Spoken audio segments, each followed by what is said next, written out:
किसके लिए? हम जो कुछ पा रहे हैं उसके वचन के लिए। क्योंकि दूसरे वचन में कहा था तुम्हारी गुणवत्ती होगी पुत्र देने की, और वो हमारे पापों के लिए मारा जाएगा। उसने अपना प्रॉमिस पूरा कर दिया, अपना बेटा भेजकर उसके बेटे ने काम पूरा कर दिया, अपनी जान देकर मुर्दों में। इसलिए धन्यवाद, जोर से बोले हालेलुया, जोर से बोले थैंक यू जीसस। धन्यवाद हो पिता का। बैठ जाइए बिना सोए। देखिए, एक खुदावन का एक चेला हुआ जिसका नाम थोमा है। बाइबल बताती है पूरे समय वो जीसस क्राइस्ट के साथ रहे, मसीह यीशु के साथ रहे, और उन्होंने खुदावन के बड़े बड़े काम देखे। हालेलुया। आप यहाँ हैं? मेरी आवाज पीछे तक जा रही है? आप यहाँ हैं? खुदावन यहाँ है? हालेलुया। परमेश्वर अपने प्रॉमिस का पक्का है। जहाँ 2 या 3 किसके लिए जमा होते हैं? हाँ, जुए के लिए, शराब के लिए, प्रभु के लिए जब जमा होते परमेश्वर उनके बीच में होता है। आई बिलीव कि परमेश्वर का सिंहासन यहाँ लग चुका है। हमें परमेश्वर पे विश्वास करना है। थोमा ने, जो प्रभु यीशु के साथ रहा, एक दिन ऐसे रूम में बैठे हुए थे चेले, और यीशु मसीह उनके बीच में आया और कहा तुम्हें शांति मिले। लेकिन इब्रानी में लिखा है शालोम। इब्रानी जबान में शालोम बोला उसने, शालोम। चेले डर गए, लेकिन उसने चेक करवाया। आई एम नॉट, मैं भूत नहीं हूँ, आई एम नॉट गोस्ट, मैं भूत नहीं, मैं तो जी उठा हूँ। और उसने प्रूफ दिया। मैंने एक बार प्रचार किया था, खुदावन यीशु मसीह ने प्रूफ क्या क्या दिया। जी उठने के बाद वो दिखाई दिया, चेलों के संग रहा, परमेश्वर की बातें की, और सबसे बड़ा चिन्ह उसने क्या कहा? खाना खाया। बोले खाना खाना, प्रभु ने कहा मुझे छू के देखो, भूत के हड्डी मांस नहीं होता। उसने खाना खा के दिखाया कि मैं लिविंग हूँ। क्योंकि हम जब जिंदा है ना, तभी हमें भोजन की जरूरत पड़ती है, मरे को भोजन की जरूरत नहीं पड़ती। सही बोल रहा हूँ? जीवित इंसान को ही तो रोटी की जरूरत पड़ती है, मरे को खाने की जरूरत नहीं पड़ती। तो यीशु ने जी उठकर उनके साथ खाना खाया और प्रूफ दिया। अब बाइबल पढ़ते के काम, उसका एक अध्याय, उसका 1 2 3 4 5 पद जब पढ़ेंगे, लिखा उसने पक्के प्रमाण देकर। मैंने एक बार प्रचार किया था शायद फ्राइडे पे, गुड फ्राइडे पे, के पक्के प्रूफ देकर। कौन से प्रूफ देकर? पक्के प्रूफ। मैं आपको सच बता रहा हूँ, दुनिया बहुत चीजें मान रही है, पर उनके पास पक्के प्रूफ नहीं है। हवा में बातें हैं, हवाओं में लिखी हुई बातें हैं, बस यूं ही थ्योरी है, कल्पनाएं। लेकिन यीशु मसीह ने पक्के प्रूफ दिए। क्या दिए? पक्के प्रमाण देकर, पक्के प्रूफ देकर उसने साबित किया कि मैं मुर्दों में से जी। पक्के प्रमाण किसी के पास नहीं है इस दुनिया में। जिन भी चीजों को लोग आज मानते हैं, उनसे पूछिए कि पक्के प्रमाण हैं? क्या प्रमाण है उनके पास? क्या प्रूफ है उनके पास? और हमारे प्रभु यीशु का पक्का प्रमाण है। वो गवाहियां जो हम आए दिन देखते हैं बड़ी बड़ी, हम बचाए जा रहे हैं, और एक सबसे पक्का प्रमाण ये होगा कि हम सब स्वर्ग के राज में जब देखेंगे दूसरे को। ये वास्तव में मैंने सच्चे परमेश्वर पर विश्वास किया था, क्योंकि मैं नरक में नहीं हूँ। ये मेरा सही डिसीजन था। मैं आज भी कहता हूँ, मेरी लाइफ का सबसे पहला जो बड़ा डिसीजन मेरे जीवन का, जो मैंने सबसे सही डिसीजन लिया, वो ये था कि मेरा परिवार चाहे ना चाहे, मेरे लोग चाहे ना चाहे, मेरे बहन भाई चाहे ना चाहे, मैं तो बपतिस्मा लूंगा। मैं आज भी अपने जीवन का सबसे बड़ा दिन मानता हूँ जिस दिन खुदावन यीशु मसीह को मैंने अपना जीवन दिया, और जिस दिन मैंने ये बोला मैं क्या हूँ? पापी हूँ। मैंने अपने पापों को मान लिया। आज लोगों को 5-5 साल कहते हैं टीचिंग लेनी है। लोग ऐसे हैं कि हम दाखिला बाद में लेंगे स्कूल में, पहले क्या करेंगे? एजुकेशन करेंगे। डिग्री लेकर प्रिंसिपल से बोलेंगे अब हमें क्या चाहिए? दाखिला। यीशु ने अपनी सेवकाई की शुरुआत कब करी? बपतिस्मा लेने के बाद या लेने से पहले? एक चिन्ह, एक उदाहरण हमें यीशु ने दिया कि कुछ भी हमारे जीवन में अगर हमें चाहते हैं आगे परमेश्वर काम करे, तो मैंने पापों की क्षमा लेनी है, बपतिस्मा लेना, परमेश्वर उसके बाद कार्य करना शुरू कर देता है। जिसकी आप संतान ही नहीं, वो आपकी चिंता क्यों करेगा भाई? बोलिए। जिसकी आप औलाद हो वो आपकी चिंता करे। यीशु मसीह का वचन कहता है कि जितनों ने विश्वास किया, यरदन नदी में पापों को बपतिस्मा लिया, यीशु मसीह का वचन में लिखा उसने उन्हें परमेश्वर के संतान होने का अधिकार। आपके पास अगर अधिकार है तभी परमेश्वर आपकी सुनेगा। अधिकार नहीं है, वो हमारा सर्वेंट नहीं है। God not my servant, no God not your servant, वो तो खुदावन परमेश्वर कहता है, ही इज फादर लॉर्ड, वो परमेश्वर और प्रभु है। बेटा बेटी बनकर आप कुछ भी ले सकते हो, कुछ भी मांग लो, प्रभु मना नहीं करता कभी। हालेलुया। बाइबल में कहीं नहीं लिखा तुम मांगोगे तो नहीं दिया जाएगा, ये भी नहीं लिखा मांगोगे तो टाइम लगेगा, लिखा मांगोगे तो दिया जाएगा। इसलिए हमें पहले अपना जीवन प्रभु को देना है।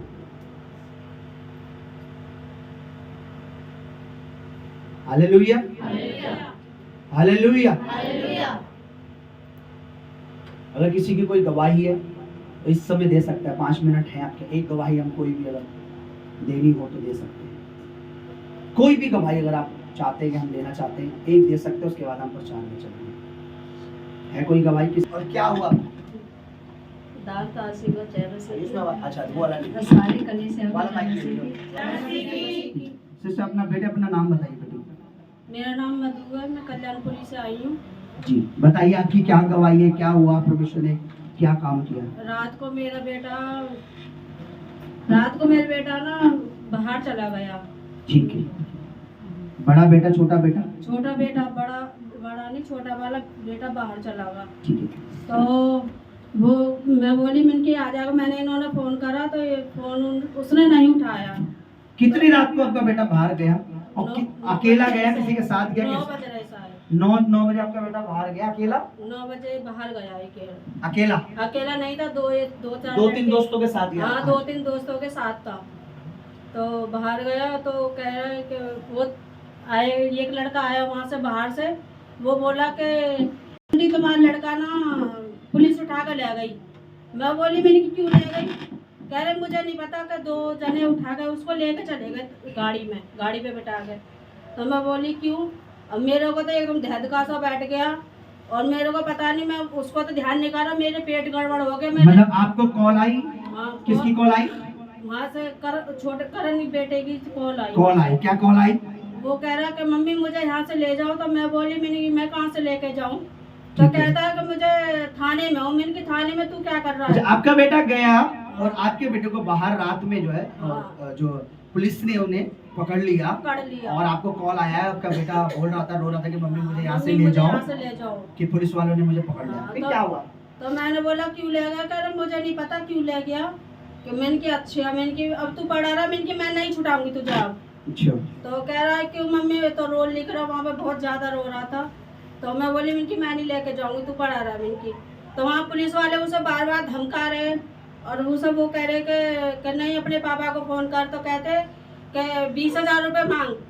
मैं बोली मैंने कि मैं 20,000 कहाँ से दूंगी? मेरे पास 1 रुपया नहीं है, मैं नहीं दे सकती कुछ भी। मेरे घर में तो कुछ भी नहीं है। मतलब पुलिस वालों ने बोला मतलब हाँ कि 20,000 रुपये मांग। 20,000 रुपये छोड़ने के लिए? हाँ, तो मैं बोली मैंने कि मैं 1 भी नहीं दूंगी मैं। तो कहता है कि मम्मी, तो फिर तीसरा अगर फिर फोन आई, फिर फोन करवाया तो कह रहा, मैं बोली मैं 1 ना दे रही। तो कहता है कि मम्मी मैं फिर मुझे अंदर डाल देंगे। मैं फिर क्या हुआ? फिर कहता है फिर थोड़ी देर बाद फिर फोन आया तो कहता है मम्मी अच्छा तो 5,000 भी नहीं है। मैं बोली मेरे 5,000 ना 1 रुपया भी नहीं है मेरे पास, मैं कहाँ से दूंगी? ना तेरे पापा के पास के पापा से बोलो। मैं बोली मिनकी पापा से नहीं बोलूँ, पापा खुद परेशान है, अब तू पढ़ा रहा। मिनकी मैं नहीं छुटाने। फिर क्या हुआ? फिर बोला, फिर आया कि अच्छा मम्मी 2,000 भी नहीं है। तो वो कह रहे 2,000 2,000 भी मैं 2,000 में किससे लाऊं? मैं क्या करूं? मेरे घर में तो वैसे ही परेशान हूं मैं क्या करूं? फिर बोले किसी से लाओ, ये भी नहीं गए मेरे पास। तो फिर मैं गई, मैं बोली मैं जाकर देखती पड़ोसी से। तो मैंने उनसे बोला मिन लाला 2,000 रुपये की जरूरत है, मुझे दे दो, मेरे पास 1 रुपया नहीं है। तो वो 2,000 रुपये लेकर एक लड़के को और कॉल करा कि भाई तो मेरी मम्मी के लिए आ रही 12 बजे के, तो मेरी मम्मी के घर साथ आ जा। तो मैं बोली मिनकी भाई मेरे घर चल, मैं बहुत परेशान। रात में आपने बोला मेरे साथ आ जा। हाँ। रात में आप गए, फिर आपने वो पैसे दिए या नहीं दिए? फिर वो पैसे मैंने किसी और लड़के को दिए। वो लड़के ने थाने में जाकर उसने दिए। फिर वो लड़का भेज दिया तो कहते पैसे वो 2,000 रुपये मांग रहे। कह रहे 2 तो नहीं, वो 5,000 रुपये मांग रहे मेरे पास। तो मैंने 2,000 है, मैं तो यही लाई हूँ। मैंने उनसे किसी से मांग के फिर 2,000 रुपये जमा करे मैंने। फिर उसने दिए लड़के ने, आंटी तुम मेरे को दो। तो फिर कहता फोन नहीं दे रहे वो। मैं कि फोन नहीं दे रहे, मैंने मैम मैं क्या करूँ? मैंने कि वो देख लेगा। तो एक लड़का बोलता है कि आंटी आप जाओ, मैं करण को भेज दो। तो भेज दिया घर। घर भेजने के बाद फिर हम दोनों रुके, एक लेडीज और थी हमारे साथ, वो भी रुक गई। फिर वो हम घर भगा दिए, करे आप जाओ, हम मिल आऊंगा फोन, तो फोन भी आ गया और वो भी आ गया। ठीक है, जोर से तारीफ करेंगे, बैठ जाइए। हालेलुया, जोर से बोले थैंक यू, बैठ जाइए। कई बार आपने सुना होगा, मैं कई बार यहाँ से खड़े होकर कहता हूँ कि क्यों हमारे बच्चे प्रभु में होना बहुत जरूरी है। शुरू में आपको लगेगा अरे नहीं आ रहा हमारा बच्चा, नहीं जाता चर्च में, नहीं पसंद है उसको, नहीं पादरी का मुंह पसंद है, नहीं प्रचार पसंद है, या नहीं उसे पसंद है। लेकिन जब शैतान अटैक करता है ना, जब दुष्ट आत्मा अटैक करती है, तो प्रभु को धन्यवाद हो कि ये परिवार इस अनॉइंटेड कलीसिया से जुड़ा पड़ा है। कहाँ 20,000, हो सकता 30,000 कह देते, हो सकता 20,000 लेने के बाद छोड़ते भी नहीं, फिर भी नहीं छोड़ा देते। समझ रहे मेरी बात? परमेश्वर मजाक नहीं है। कुछ समय लगता है कि नहीं बच्चा है मेरा, नादान है, घर में रहने दो, भवन जाना जरूरी नहीं है, एक ही बच्चा है, 2 ही बेटी हैं, एक ही बेटी है, या 2 ही तो लड़के हैं, 2 ही तो लड़कियां हैं। हम कभी खुदा के रोते नहीं है कि खुदावन तो कान पकड़ के ला, मार लगा, उसे कोड़े लगा, पर उसे तेरे भवन में चाहिए। पर जब विपत्ति आती है ना, हमें परमेश्वर समझ आता है। समझ रहे मेरी बात? बाइबल हमें सिखाती है कि शैतान तो मुंह फाड़े खड़ा है, दुष्ट जो है मुंह, पर हम दुष्ट का मुंह देख ही नहीं पाते क्योंकि हम परमेश्वर के वचन सुन नहीं रहे। अगर हम आज बो रहे हैं ना तो कल काटेंगे, ये बाइबल भी हमें सिखाती है। अगर हम आज ही नहीं बो रहे तो कल क्या काटेंगे। आज हमारे बच्चे अगर प्रॉब्लम में पढ़ रहे हैं तो इसका मतलब वो आज प्रभु में नहीं है। अगर वो आज प्रभु में चलेंगे तो कल विपत्तियां टलेंगी। आमीन। कल परमेश्वर उन्हें बचाएगा, सेफ रखेगा, छुड़ाएगा, उन्हें गलत संगतियों से रोकेगा। क्या है हमारी प्रार्थना? सुबह उठना, ड्यूटी जाना, रात में आना। क्या हम अपने बच्चों के लिए रोते हैं? क्या हम अपने बच्चों के लिए रोते हैं? परमेश्वर की दुहाई देते हैं? बताइए, क्या परमेश्वर हमारी दुहाई सुनने वाला नहीं? हमारी प्रार्थना हम यूं ही गा रहे थे, तेरे दर पर हम आए हैं। क्या हम यूं ही गा रहे थे? एक सॉन्ग गाना, बस एक सॉन्ग गा रहे थे। दुआ में जो कुछ मांगा हमने आपसे पाया, ये सिर्फ एक गीत है? बोलिए, खाली हमने गीत गा दिया बस। परमेश्वर सुनता नहीं है। मेरी दुहाई नहीं सुनता, मेरा रोना नहीं सुनता। पर सुनता कब है? जब हमारे अंदर दुख हो, अंदर तकलीफ हो, अपने बच्चों के लिए पेन हो। हन्ना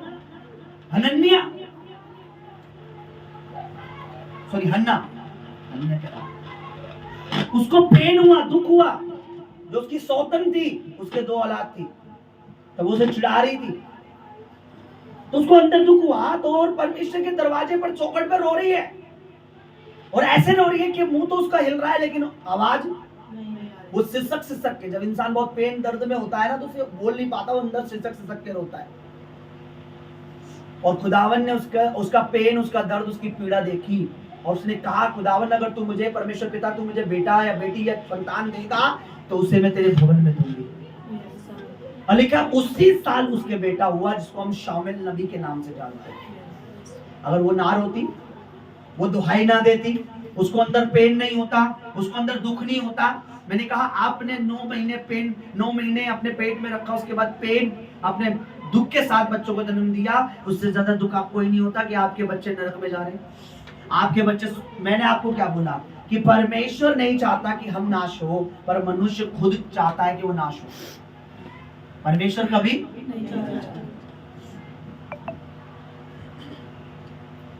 इसलिए अभी भी समय है, ये टाइम है। परमेश्वर के दुहाई दो, प्रभु के आगे रो, क्योंकि कब मर्जी विपत्ति आ सकती है। खुदावन का शुक्र हो कि आपको हमने बोना सिखाया है, तो खुदावन आपके जो बड़े पैसे, जो धन है, उनका नाश होने नहीं देता है। अगर कोई और अन्य जाति होता ना, तो वो 20 भी देता। सिस्टर ने बोला अन्य जाति किया तो छोड़ा भी नहीं। आपको प्रचार समझ में नहीं आता।